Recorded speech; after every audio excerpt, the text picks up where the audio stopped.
friends. Okay, it's a moment of honesty. This room is getting out of hand and I've got to figure out what to do about it. So I have had a super hectic few days, and when that happens, this place becomes a catch-all. So birthday gifts for a friend of mine's daughter. I'm meeting them tomorrow. They just got stacked here through the week. This chair, we've been trying to decide what to do with it, and what happens is my bags end up in it. I still haven't figured out this shelf, what's going where. Look at my work table. I just figured, I came in after walking the dog and thought, I gotta show y'all what's facing me here. This closet needs a redo. What's in there is this rolling cart full of journaling stuff and this old dresser full of, it's just kind of random notions. Like, it's not a super hot mess in there. There's little kits of stuff, but it's not wonderful what's happening. This is a box of journaling stuff left from my workshops at the studio. Up here is fine. It's just stuff that has to be tucked away. I think I need to do a revamp on this room. And I was watching, of course, Sandy by the Lakeside. And the thing about her studio at home is I feel like she deals with some of the same issues I deal with. Issue number one is lots of hobbies. So sewing, journaling, knitting. There's a weaving loom behind that chair. Those yarns are for weaving, fabrics for sewing. This is also my office, so I have a desk where I function from. I feel like her studio in her house is a similar problem. Lots of interests, lots of crafts, but also limited space, and just sort of figuring out how to make it work. This table has good storage under it, which is why I moved it up here. It was originally in my cooking school. These were the tables that were the retail store, part of the retail store display. And you can see they're high. Step back so you can see that. And I'm not positive that that's gonna work forever, but I'm trying it out as this kind of high surface because I can stand here, but I also have this chair that drops. That's why this extra chair is here. This chair doesn't raise up. This chair raises and drops. So I drop it down to sit at my desk and I raise it up to sit here. So that chair is just probably gonna go back up to the studio, to the office. But I have some serious reorganizing to do. And so what I tried to do after I watched Sandy's video, she did a big redo on her space, and same problem. She can't really get rid of much. It's just about kind of reconfiguring it, a little bit of purging. I'm kind of there too. Like, I've really purged down my yarn stash. That is really woolly wool for weaving. I want to keep that there, and it's out of the way. So it's not really an issue. Look what's left of my yarn stash over there on that pegboard. And if you've been watching this channel, you remember it was an entire wall. I've made a lot of sweaters. I've made a lot of projects that have used it up. I've donated a lot. These little cubbies are bits that have a purpose, but I might have to pare down there. What I really need to take a look at is what's in these baskets, because I have not pulled one of these baskets out in a year, and that tells me that it's time to do something. So what I was going to say is I spent the week after I watched her video just kind of thinking about the space.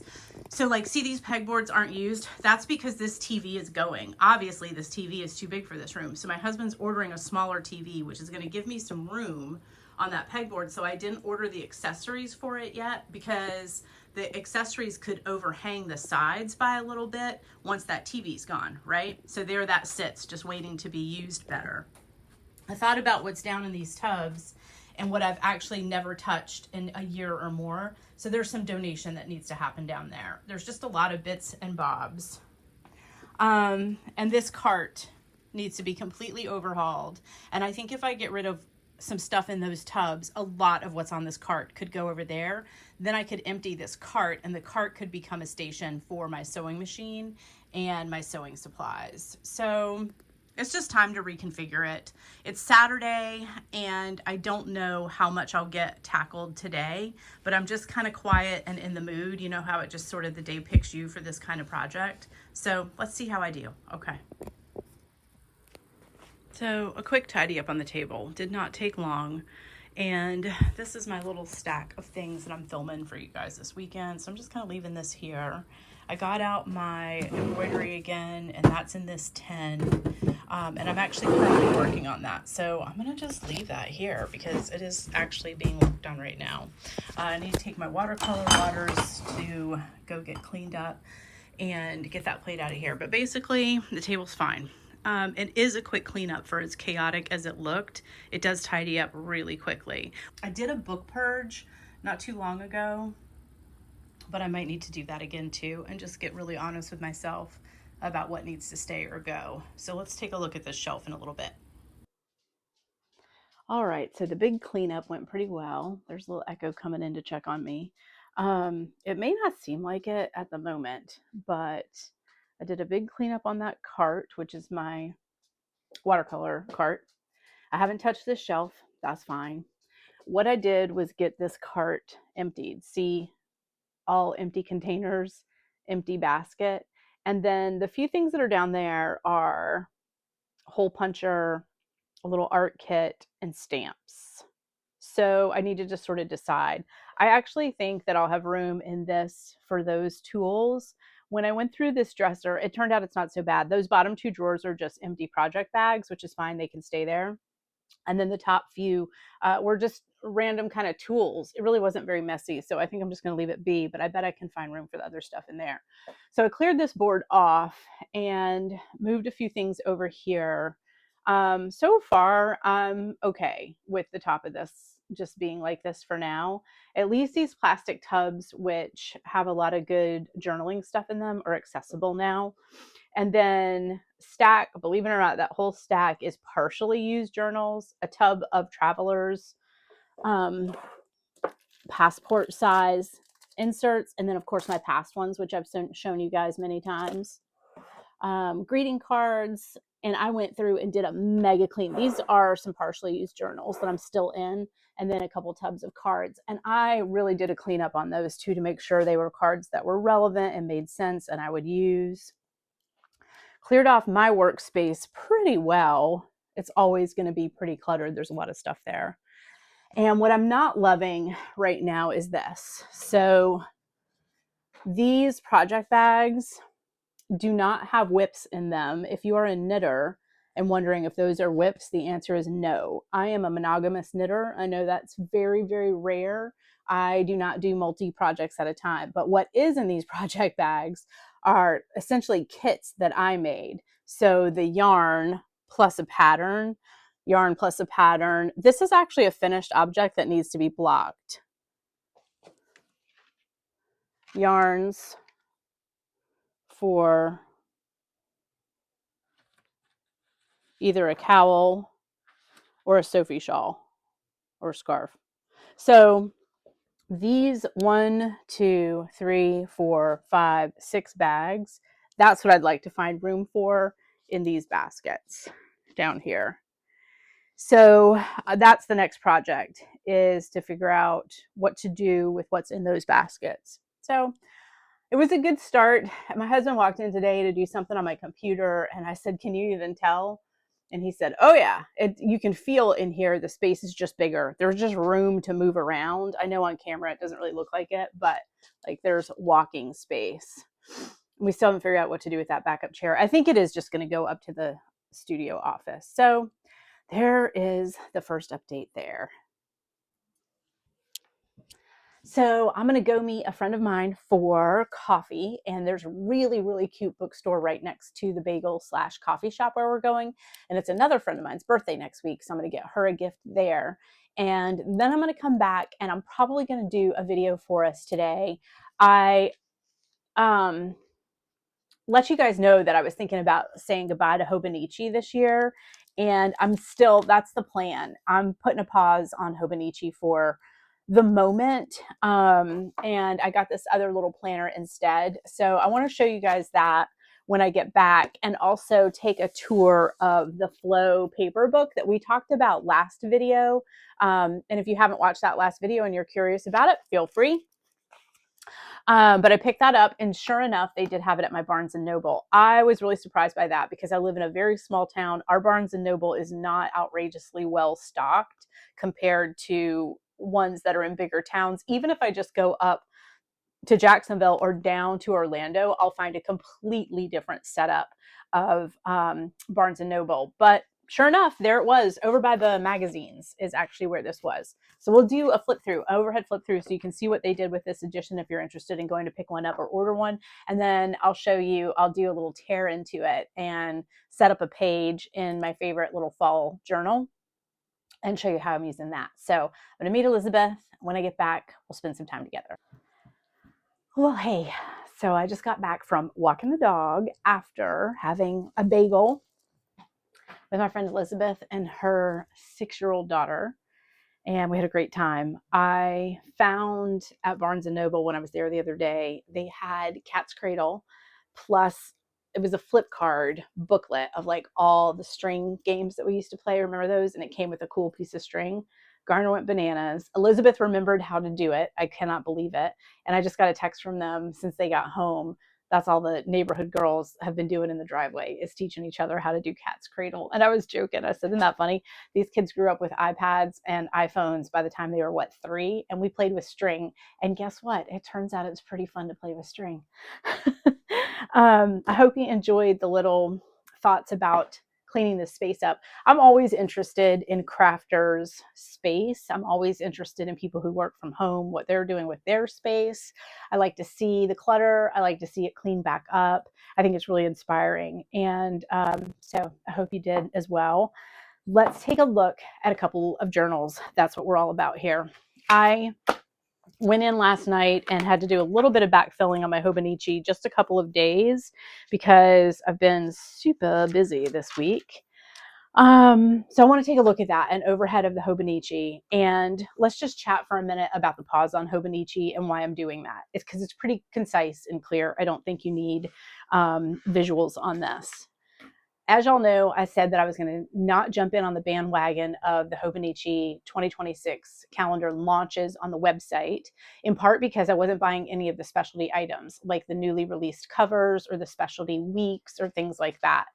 And with that in mind, there was no reason for me to race onto Hobonichi and see what I could get. Also, one of the viewers here who has given me some great tips in the time that I've had this channel here reminded me that I could look at jet pens if I just wanted to find my inserts and not worry about having to pay for shipping from Japan. So a couple weeks go by after the September launch, and I go over to Jet Pens, and they do have what I use, which is the Hobonichi Cousin Avec, and it's $70. And I just, for a minute, just stopped and thought, $70. And I was like, okay, what is it about this Hobonichi that is $70 worth of material? One of the answers is the paper. It's really good quality paper. But then I kind of remembered that Barnes&Noble carries Tomoe River paper notebooks that are just notebooks, and they're $27. So I was like, if what I'm paying for is Tomoe River paper, what if I just went and bought Tomoe River paper and made a planner out of it? But I took some time after that moment to kind of think, okay, the other thing that's really cool about Hobonichi is Hobonichi. It is their specialty covers, and it is their collectibles. And as I said in my video where I talked about the fact that I wasn't going to jump on that bandwagon, it's no shade on that bandwagon. I think Hobonichi is super collectible and really fun to collect. I think that that company pulls in really neat artwork and really cool artists, and I do think it's totally worth collecting if you're interested in it. It's just not what I was doing with it really last year or this year. It was really just about experiencing Hobonichi for the first time this year and just kind of seeing what that layout looked like. And the layout for the Avec is the monthly, the weekly, and then you have a big page for daily. The other thing that's happened to me is, as you all know, I closed my business at the end of July. And in the beginning, like in August, my planner needs didn't change a whole lot. But very quickly by the end of August, moving into September, I noticed that my planner habits started shifting. I really didn't need to check in on it every single day. I definitely didn't need a whole page for what was happening that day. And as September continued to move through, I noticed more and more that I was having to backfill some pages. And it just occurred to me that with this new schedule, I may not need so much scheduling. You know what I mean? I may not need a whole weekly every week. And that is definitely one area where I was not looking at the Hobonichi much. I was kind of skipping the weeklies. So I decided I would just go to Barnes&Noble and see what they had. And that is exactly what I did. So I'm going to do an overhead. We'll take a look at my Hot Mess Hobonichi. I have loved it. I'm not walking away from Hobonichi because I'm a dissatisfied customer. I am walking away from it for the moment because I'm not sure that for my purposes, the $70 investment makes a lot of sense. So we'll take a look at that. We'll take a look at the planner that I did get, that I'm going to test out and see how it goes. And listen, nothing is forever. If I realize this was a mistake, I can buy the second half of the Cousin Avec somewhere. I mean, somebody will probably list it on eBay. They'll have bought the Cousin Avec and realized it's not working for them. So they've written in the first half, but want to get rid of the second half. Nothing's forever. But I'm just going to give it a try. So let's do some overhead. Okay, so Hobonichi is here in this Windrose Custom Goods leather cover. I have another system within this system I really, really like. And my Hobonichi's back here. What's been happening lately is that I've had to go in and do some backfilling because I haven't been getting right to the days. And I'll show you something else. There just wasn't much to put here. There just wasn't a whole lot. I'm writing big. This was a pretty page. I wrote a note to myself. This was October 1. 1 year ago on October 1, I had my mastectomy. So that was a really moving day for me. And I wrote myself a note about that and did a little collage in there. And I will say that one thing I really love about Hobonichi is the opportunity to do that. Use different materials, markers, colored pencils, various pens, stickers. This paper holds up to a lot and allows for a lot of stuff. But do I need these pages to tell me that it's October 11th? Or can I just create stuff on any notebook, in any notebook? And of course, the answer is, yeah, I can just create stuff in any notebook, a $4 notebook, a $7 notebook. If what I'm doing is just writing down quotes and just gluing pretty stuff to stuff, I don't really need dated, beautiful Tomo River paper pages to do that. So that's what I had to really ask myself is what was I really doing with this planner? Was I using it for artwork or was I using it for planning? And to be honest with you, it's been a little bit of both. I don't look at the weeklies as much these days. I had to really kind of go in and backfill this. And that's next week.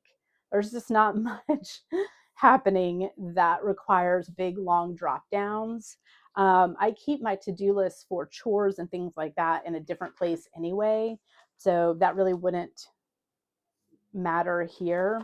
So yeah, I just decided let's just take a pause for now and see how it feels to live 6 months without the Hobonichi and go from there. So that is the plan, and I'll keep y'all posted on how it goes. It's no shade on Hobonichi. It's a great system. I just don't know that my lifestyle needs that level of system right now.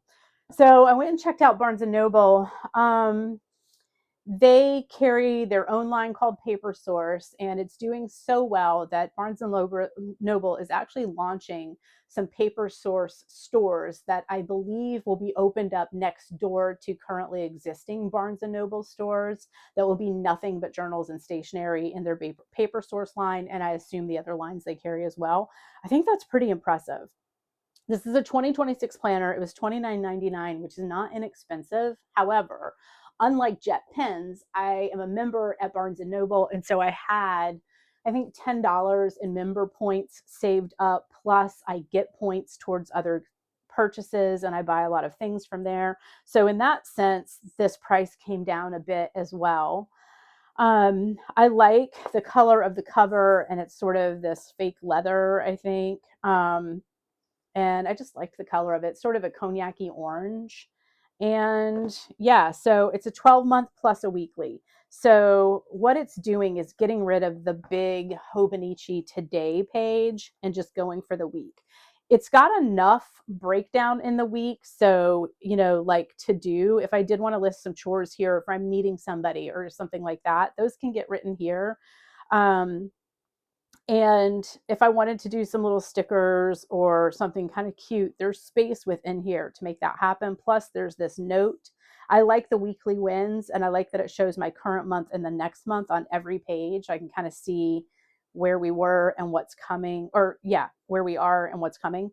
In the beginning, in the front of this, there's the full month spread. And that I do like, because even in my Hobonichi that I'm not using like a planner these days, I really do rely on that monthly layout. And I rely on this as this was part of my burnout therapy years ago, was learning how to lay out a month that had a single main focus per day, and then days with zero. Have to have some 0 days in there. This is how I taught myself how not to triple book and quadruple book, how to go, 12, 14 days without a single day of just quiet at home.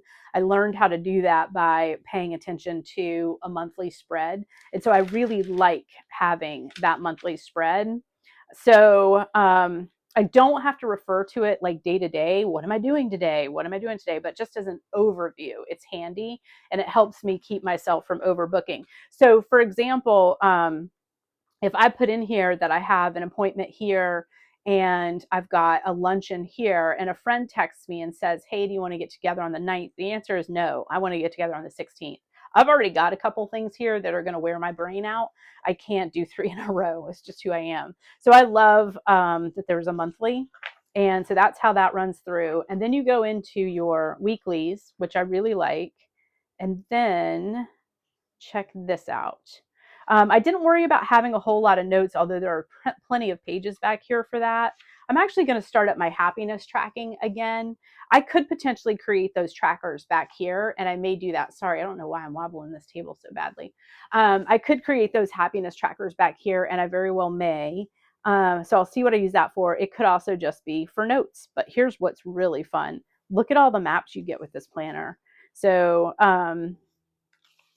just a huge collection of really handy, well laid out maps. I don't know why. Is there a name for that? Like if you're a fan of English things, you're an Anglophile. Is there a word for fans of maps? I adore maps. I just love, like, if I hear something in the news and I don't understand exactly where that place is, it's important to me in my mind to line it up to other things to get some sort of grounding with it, familiarity with it. Yeah. So I love maps, and it's loaded with all these great maps. Isn't that cool?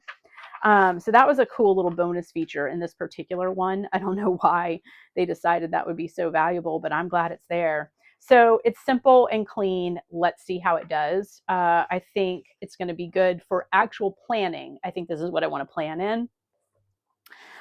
For artwork and creativity, I am going to just continue to get some of these inexpensive basic notebooks, and this will be gone. So I'll lose the weight of this. This, I think I'm actually going to just tuck into this back pocket of this. And then that leaves me a lot of room for blank notebooks where I can do some sketching and collage and the artsy stuff that I really like to do day to day. So there's that story. I have really enjoyed this notebook.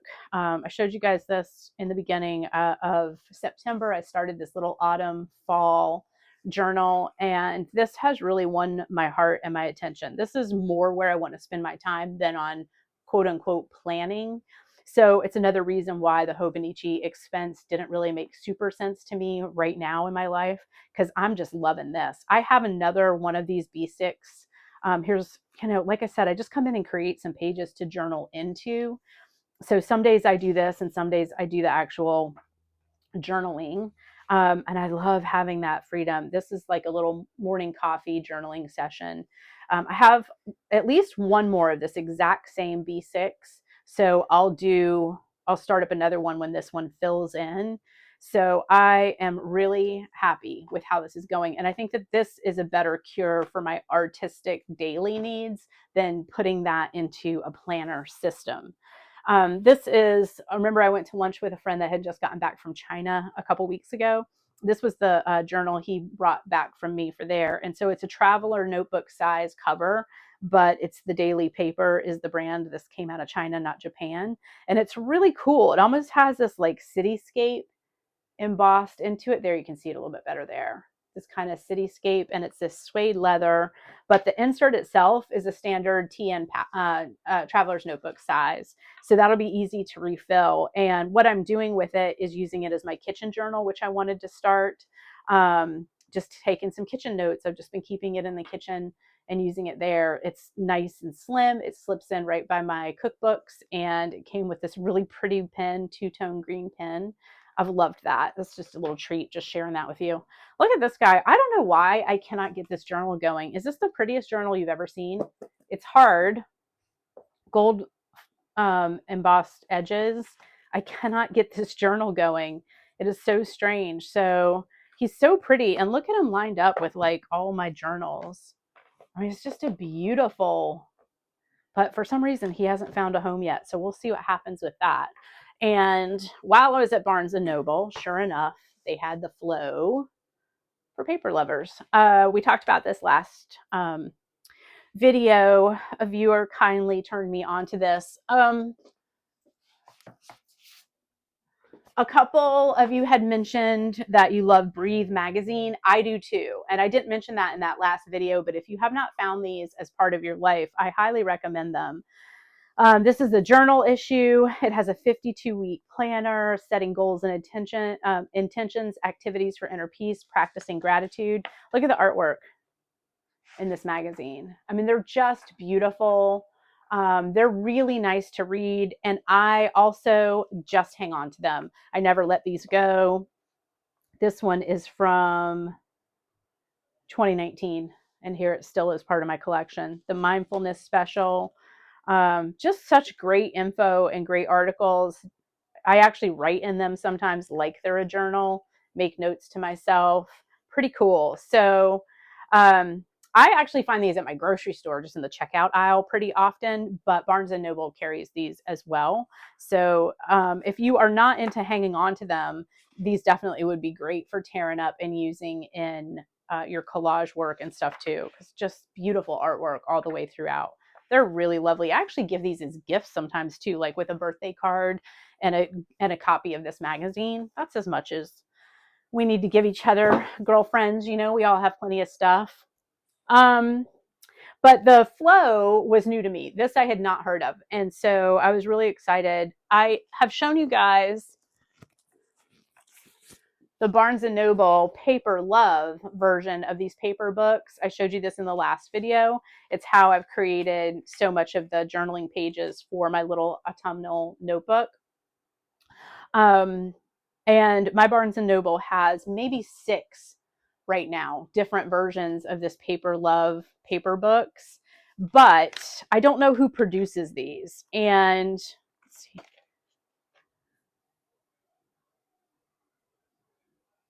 I don't know. It doesn't, manufactured in China. I don't know. Insight Editions. We could look into them and see what they are. But what's nice about Flow is this is a woman-owned company and small business, basically. It's 2 women that run this company. They do the magazines, and then they do these paper books. And so let's just do a flip through so you can see what they are. Like the Barnes & Noble ones, the pages are perforated, so you can just tear them out. And they give you a little bit about the illustrators and some of the past paper magazines that I think are still available on their website. Here's contributors. It was really fun to read about them, like what they're interested in, their working process, what paper means to me. It was really fun. Meet the designers. And then it starts this sort of collection that this one seems to be kind of pieced together by color grouping, if you will. So everybody who contributed for this front section contributed to the blue stuff. So you'll see what I mean by that. And so it's just these beautiful pages. And then there's some repeats of the artwork in various sizes. I mean, look at that pretty blue. Isn't that gorgeous? I love this. All the little tabs. And then you get to this page, and this is actual stickers of like washi tape. So you can use those. And then here's more of the artwork done in cards that you could pop out. Would you like for me to pop one out without shaking my table to death? So if you actually want to send a card, you could do that. And I might, but you know, I like this kind of thing for tip-ins, like that postcard that I wrote myself on October 1st and tucked onto the collage. So I'll probably use it for something like that. And larger pieces. So pull this out. I think they call this wrapping paper. I showed you that last week in my other video, that the Barnes&Noble one does pockets with wrapping paper in it too. And I very well might use it as wrapping paper. But it is pretty cool to have such a big piece to work from too. And then the next section is cats. I think this whole section in this particular one is a lot of artwork with cats. Look at that beautiful elephant with the Charlotte and the T. And then here's stationery. Stationery, so see, they're repeating that artwork now just in like actual stationery for writing letters. Then some of the graphics that were in that artwork turns into this wallpaper sort of situation. And you can see also color-wise, this is very green. We went from blues to greens. And then this one offers stickers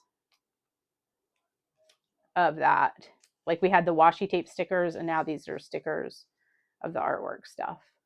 Oh, you can't see that. Cards and postcards. So there's 2 postcards and a card. Wrapping paper again, size. If I pull that out and unfold it, and then we move into the sort of yellows, I guess I'll call them. They're pretty cool, right? Retro sort of color schemes. And then here's the stationery that goes with those. Pretty. And then these envelopes. If you pull this up, cut this out, you can fold along the lines. See, it shows you little scissors there. And you can cut out an envelope to go with your stationery.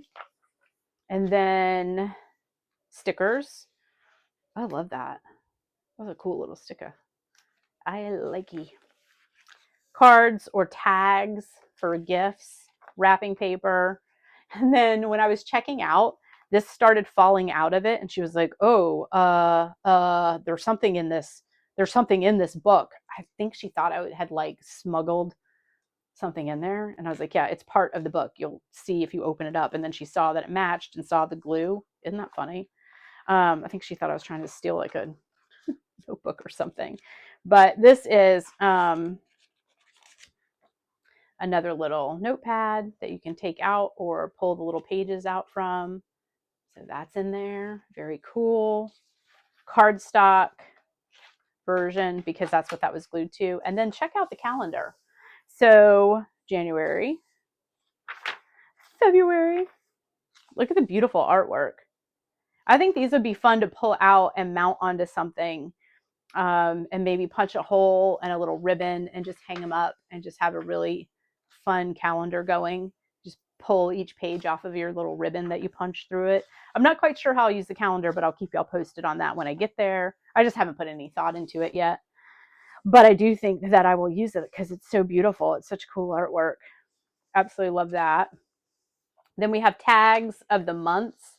I don't know what I'll do with those, but these excite me. I'll have some fun with these. Those will definitely end up in journal pages. This section is photography of shadows. Check it out. And that made me want to go take pictures of shadows. Like, it was so inspiring. So I'll definitely use these in journals. They're not, it looks like the shadow here, but it's just a print. And then there's a version of this that's bigger. See, so now there's a whole page of it. That's the coolest thing ever. Look at this one. That makes me want to just set up shadow stuff to photograph. This is so neat. Look at the fern. Isn't that fantastic? I love this. I think they're just beautiful. Absolutely beautiful. So super fun. more cards. Oh no, this one was coupons. Check this out. This is adorable. So remember, like, you used to give your mom coupons that you never followed through on, that you'd like do the dishes or something like that. A picnic in the park coupon, a very big hug coupon. I'm here whenever you need me coupon. Isn't that adorable? That's super cute. So there's that. Envelopes. And this is more envelopes. Let's see if I can show you that. So just some really cool envelopes. All the stationery pages in here. That's handy. Pretty stationery.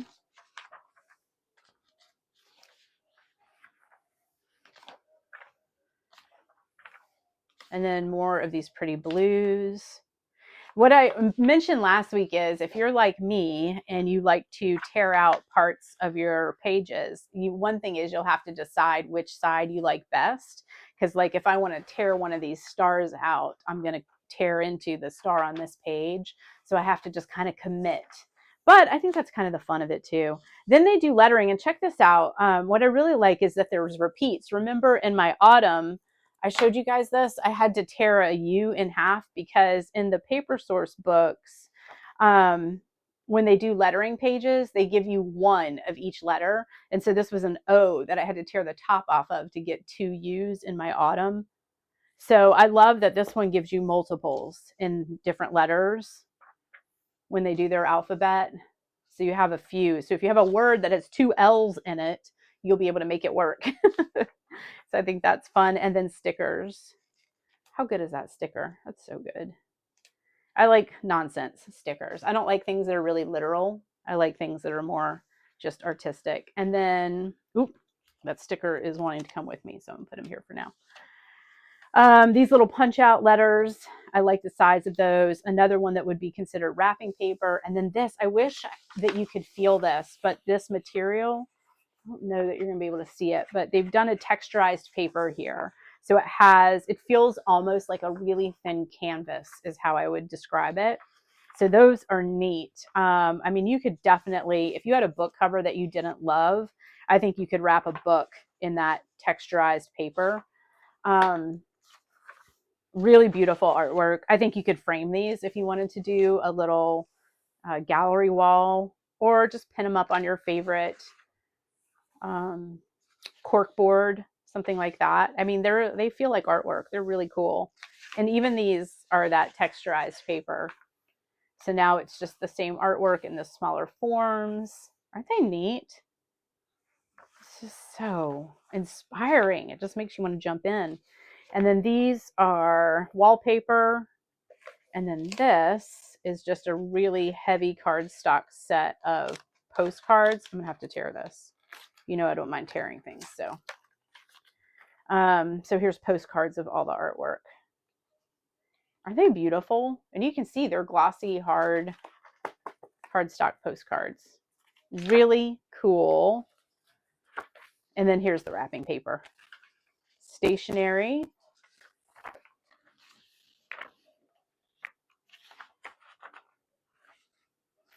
French presses, my favorite. I love the brick and the cats. So just some cool graphics. This kind of thing makes a really cool backdrop to a journaling collage page. Envelopes again, so wherever you see the scissors, you can just cut these out and follow the folds and make different size envelopes. Stickers, which is so great. I love stickers of all that. And then these tags, look how cool. Now, I already know what I want to do with this tag page. Oh, I want to rip it out carefully is what I want to do with it. I'm not doing a very good job of that. Anyway, I already know what I want to do with these tags. These I'm going to end up probably putting together in a little gift bag and sending to a friend. I think she'll love them, and we'll find really cool ways to use them in her journaling. Wrapping paper, I love this graphic. I am just obsessed with orange and pink as a color combo. I just think it is so great. So I'm going to go to town. And in fact, I'll probably use some of these pages in just a moment. Somebody already messaged me and said, I can't wait to see if you'll show us how you use these. And I will be happy to. It will probably make some of you crazy because I don't do clean lines. I do a lot of tearing. So just pretty stationary. Isn't that beautiful? And again, because of that nice perforated edge, which here in humid Florida does not always work as beautifully. It's just a nice clean piece of stationery. I love that. So, and then this is stickers that are just adorable. They're like little stamps. A whole page of those. Postcards, again, you just pop them out. And the wrapping paper. And then in the back was this cool thing, Flow Arts and Crafts Store. It's a big card you could send to somebody. I probably am just going to keep it here someplace. I just think it's so cool. And it almost advents out, like it opens up to little scenes inside. So isn't that the cutest? A lot of these things pop open. I haven't played with that yet, but I think that's a fun thing. It also would make a great pencil board if you wanted to tape it down. So yeah, and then this back portion is super hard stock. Like I would definitely tear that out and use that in something. So I'll tear this to bits is what I'll do with it to answer your question. How will I use it? I'll tear it right up. As you can see from Enchanted Forest, that's what happens. I just end up shredding pages. But see what I mean? Like I loved the green toile on this side, but I also really like the woodland scenes on this side. So I had to pick and choose kind of how I took pieces out. That was nice. It didn't have a back to it. But I shred, and I do keep little bits of my shreds. Hang on to them. They're handy for corners and edges and stuff like that. And so that's what we'll get into with this for some pages in here. So we'll do that next. Okay. I'm adjusting my microphone. Okay. So I sat down because I do like to sit to do this kind of thing. I'm going to head back to these pages that just speak to me so much. These pinks and greens, or pinks and oranges. I'm going to set up a little journaling page in here. Didn't I tell you guys I skipped a page back here somewhere and I didn't know why? I feel like I did. Let's see if we can find it. Maybe there it is. So we'll pop a little color in here. So I like to tear things up, and I'm going to tell you what, how do you do it? You just do it. The answer is you have to just get brave and just rip some paper out that you like. I'll figure out what goes where, what I end up using as time goes by. None of it'll go to waste. I know that. That was nice. This is two sides of the same picture. That helps me a little bit. I'm going to start here with a few of these. And I've showed you guys this before too. I really like this glue stick. And I use just a old index card or something so I don't get glue all over my table. And here we go. What I like to do is kind of decide what I'm laying out a little bit. I don't worry about corners so much right away. I just like if they're going to be rounded or whatever. But I want to make sure that I leave room in here for some journaling too. So sometimes I just sort of give it a minute and see, like, does the pattern make more sense in one angle or another? And I really like this over here.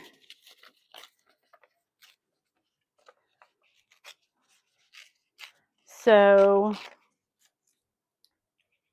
some days I'm in the mood to write, and that's when I get out my pen and journal. But a lot of times I'm in the mood to glue, and that's when I get this stuff out and just have some fun. I'm not going to worry about that corner being rounded or any of that stuff because I usually come in after the fact and throw in a little washi at the borders of some of these, so I don't worry too much about the edge. And then you've seen my folding bone many times, or bone folder as they were referred to. There's that. I like to do some repeats sometimes, kind of bring a pattern in two places, but I want to see if I have a spot for this trim. I really like this trim a lot. So I'm just going to do a border of that. And yeah, I don't know. Have I ever made a collage that I didn't like? Not very often, but if I did, I could just cover it up with other paper, I suppose. I've made watercolors that were pretty unsuccessful, and those I end up just tearing up and just using, you know, as a whole, it just becomes torn up colored paper in the backdrop. And so I find a use for the watercolor I do that doesn't come out great. I like these splotches, but I think I'm going to put these. So yeah, if I ever ended up with one that I didn't adore, I kind of like that. I kind of like that. I think I like that clean edge over there. Yeah, I actually like both. Let's do a little bit of both. The answer to how to use this flow book is have fun with it. You paid for it to use it, so get in there and start tearing up pages. I think that's the most important thing. And I know not everybody loves torn edges. I do. I do torn edges for everything, even my artwork, my watercolors. I tear all the pages. I don't like cut clean edges, but that's me. That's not the right way. It's my way. And so you will figure out what makes the most sense for you. And it just might not be that. You might like to cut these. Matisse, you know, did collage, and he would cut out really specific, you know, shapes. I've done some of that too, and I do like it. It's kind of fun, but I'm really more of a just see what happens with the paper when I tear it kind of go. I think there's something really comfortable and freeing about just tearing paper because there isn't so much, it's not so rigid, you know. And then I loved this little bundle that was over here, and we kind of lost it there. So I'm just going to stick it in there and let it do its thing. Although, would it prefer to be up in here somewhere? Maybe it would. Yeah, I think it wants to be up there. Let's put it up there. Every once in a while, I turn over a piece and I realize I like the other side better all of a sudden. That happens too. So just let it flow. Let it flow with your flow paper. I have boxes of washi that I like. And I tend to like go back to the same few again and again. But this feels like some gold cork would work well with this. And again, even with washi, I don't like really clean edges. So often I tear my washi in half also.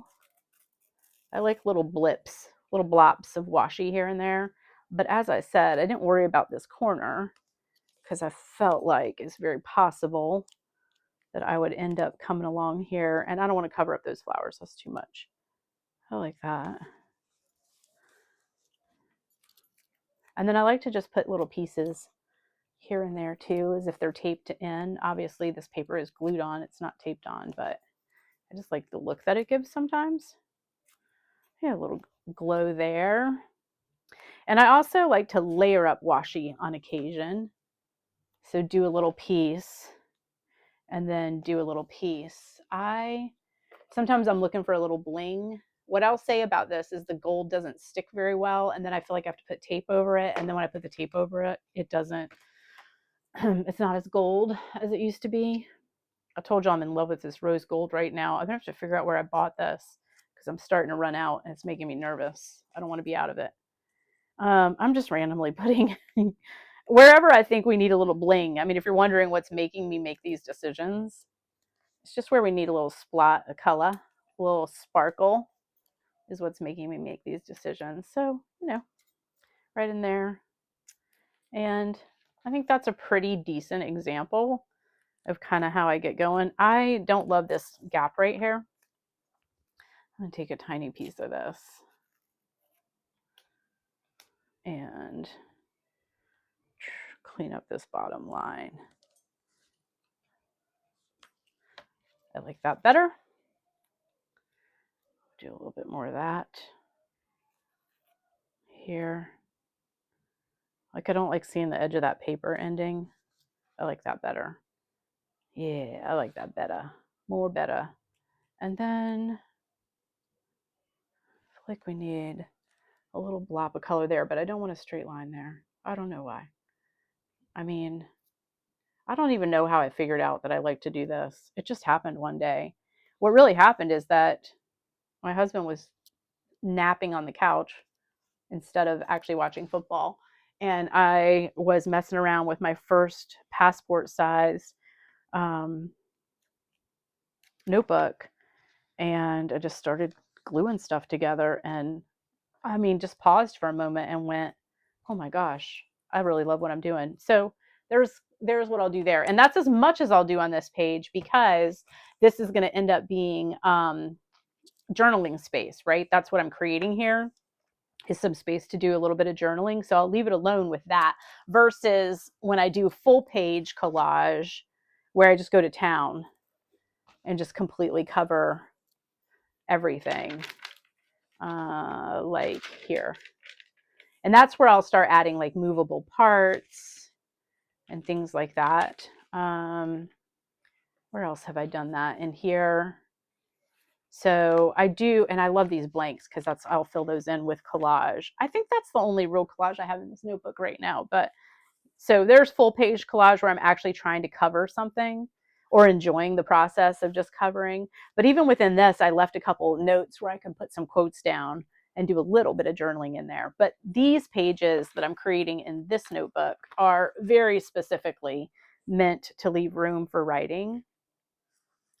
So, and these were all done with the Enchanted Forest. See, I left a blank back there so I can write myself a quote or a note or something, and then do some fill-in journaling here. Remember, I told you that toile, this was one side, this was the other side, so I had to kind of pick the pieces of wildlife I wanted out of that one and then go with the toile on the other. Just a little piece of paper, center bottom, that's all that needed. I'll show you this back page. I really love doing this. Plus, this is a great place for us to close out on too. I did a tip in here where I found a card that I really liked and just stuck it onto the edge with tape, and then put this Psalm for Life, which I'm going to read to you in a minute. And then this back pocket houses all kinds of washies and tapes and things for this journal. And I went ahead and covered it up too. It was a fun little collage to do. But I'm going to read you this Psalm for Life face to face to wrap up this video. But the short story is, how will I use this? Flow magazine. I will keep these. So now you'll start to see it starting to look like the one from Barnes&Noble with all these little bits in it. But like, this is really squared off, which you know is not my style, but this is what I'll do about it.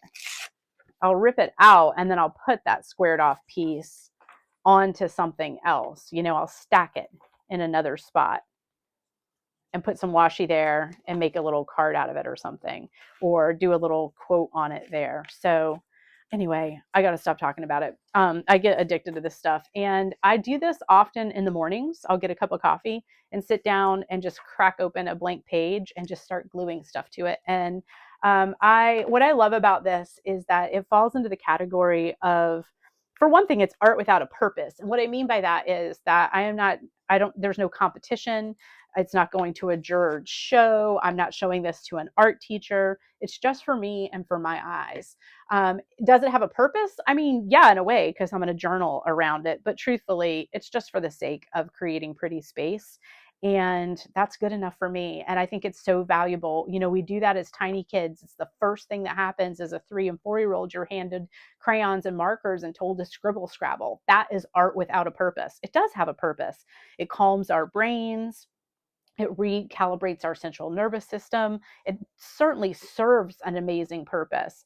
But I think what happens as we get older, as we progress from 3 and 4 years old, what happens is we start being graded on our artwork. And then our artwork has to have a specific meaning or purpose. It has to be a Christmas card for grandma or whatever it has to be. Then as we get even more advanced, move into high school, it gets competitive. Are you even good enough to be in this person's class?